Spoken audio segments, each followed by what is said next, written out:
కార్తీక మాసంలో ఉసిరి చెట్టు కింద ఎందుకు భోంచేయాలి? మీకు తెలిస్తే కమెంట్ చేయండి.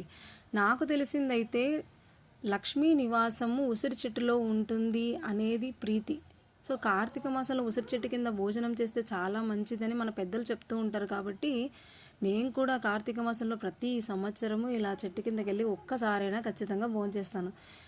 ఇలా భోంచేసేకి ముందు నేను సేవా కార్యక్రమంలో అయితే పార్టిసిపేట్ చేశాను. సో ఇలా స్వాములందరూ చాలా నియమనిష్టలతో, చాలా భక్తి శ్రద్ధలతో వాళ్ళు అయ్యప్ప స్వామికి పూజలు చేసి, హోమాలు చేసి ఇలా కూర్చొని చక్కగా అందరిలో వందల మంది వచ్చారండి. వందల మందికి నేను సర్వ్ చేశాను. అట్లీస్ట్ ఒక 3 days అయినా ఈ కార్తీక మాసంలో నేను చేయగలిగాను. దానికి నేను ఎంతో సంతోషపడుతున్నాను.